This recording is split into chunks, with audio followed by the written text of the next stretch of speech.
জেনে অবাক হবে পৃথিবীর প্রায় 75% মানুষ পাবলিক স্পিকিংকে ভয় পায়, শুধু তুমি একাই ভয় পাও না। এটা এক ধরনের গ্লসোফোবিয়া। আচ্ছা, গ্লসোফোবিয়া কি তা না হয় অন্য এক ভিডিওতে বলবো, বাট তুমি জেনে খুশি হবে যে মাত্র 5টা টেকনিক ফলো করে তুমিও পাবলিক স্পিকিংয়ে এক্সপার্ট হয়ে উঠতে পারো। আর হ্যাঁ, এর মধ্যে 5 নাম্বারটা মিস করা তোমার জন্য একদমই উচিত হবে না। তো চলো শুরু করি। টেকনিক 1, আকর্ষণীয়ভাবে বা একটু আলাদাভাবে শুরু করা। কমিউনিকেশন রিসার্চ বলে একজন মানুষ তোমার কথা শুনবে কি শুনবে না তা সে মাত্র তোমার কথা বলার 5 থেকে 10 সেকেন্ডের মধ্যে হচ্ছে ডিসাইড করে। তো এই 5 থেকে 10 সেকেন্ডের মধ্যে তোমার এমন কিছু দিয়ে তোমার কথাটা স্টার্ট করতে হবে যা তার অ্যাটেনশনকে গ্র্যাব করে। তো তুমি কি করতে পারো? তুমি হয় একটা কোয়েশ্চেন দিয়ে স্টার্ট করতে পারো, একটা ইন্টারেস্টিং ফ্যাক্ট দিয়ে স্টার্ট করতে পারো, বা একটা শকিং আপডেট দিয়ে স্টার্ট করতে পারো। যেমন ধরো এই ভিডিওতে আমি 75% মানসিক স্ট্যাটসটা ব্যবহার করেছিলাম। টেকনিক 2, একটা সহজ স্ট্রাকচার মেনটেন করা। কি বলবে তা আগে থেকেই মাথায় সেট করে ফেলো। 2 নাম্বার স্টেপে তুমি এটা সুন্দর মতো এক্সপ্লেইন করো যে সহজ ভাষায়, এবং লাস্টে তুমি ট্রাই করো যে যা এতক্ষণ ধরে তুমি বললা পাবলিককে তা সুন্দর করে সামারি করতে। কেন? কারণ সাইকোলজি বলে আমাদের ব্রেইন সবসময় ন্যাচারালি স্ট্রাকচার্ড জিনিস খুব ভালো মতো বুঝতে পারে।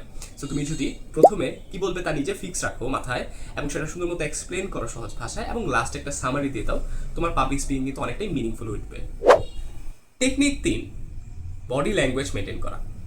রিসার্চ বলে আমাদের কমিউনিকেশন বা পাবলিক স্পিকিংয়ের সফলতা প্রায় 55% ডিপেন্ড করে আমাদের বডি ল্যাঙ্গুয়েজের উপর। তো বডি ল্যাঙ্গুয়েজের জন্য তুমি যেটা প্রথমে করতে পারো, আই কন্ট্যাক্ট ঠিক রাখো। দ্বিতীয়ত, তোমার ন্যাচারাল হ্যান্ড জেস্টার্স বা হ্যান্ড মুভমেন্টগুলো মেনটেন করো। এবং তৃতীয়ত, একটা স্ট্রেট পশ্চার মেনটেন করো। এগুলো করার ফলে যদিও তুমি নার্ভাস থাকো না কেন, তোমাকে সবার সামনে অনেক বেশি কনফিডেন্ট দেখাবে। টেকনিক 4, ভয়েস কন্ট্রোল এবং পর্যাপ্ত পজ মেনটেন করা। হার্ভার্ডের রিসার্চ বলে যারা ইফেক্টিভ পাবলিক স্পিকার আছে বা যা ফেমাস পাবলিক স্পিকার্স আছে, তারা পর্যাপ্ত পরিমাণে পজ ব্যবহার করে তাদের পাবলিক স্পিকিংয়ে ইমফ্যাসিস ক্রিয়েট করে। তুমি যখন খুব দ্রুত একটানা কথা বলে যাও, তাহলে তোমার পাবলিক স্পিকিংয়ের যে কোর মেসেজটা থাকে তা হারিয়ে যায়। কিন্তু তুমি যদি পর্যাপ্ত এবং রাইট পজ এবং ভয়েস কন্ট্রোল মেনটেন করো, তাহলেই তোমার এই পাবলিক স্পিকিংটাই আরও অনেকটা পাওয়ারফুল হয়ে আসে। তাহলে নেক্সট টাইম থেকে তোমাকে জানতে হবে কোথায় তোমাকে থামতে হবে। হ্যাঁ, last but not the least, technique 5, focused practice. তোমার হাতে থাকা স্মার্টফোনটাই তুমি ব্যবহার করে হয়ে উঠতে পারো একটা সুপার পাবলিক স্পিকার। কিভাবে?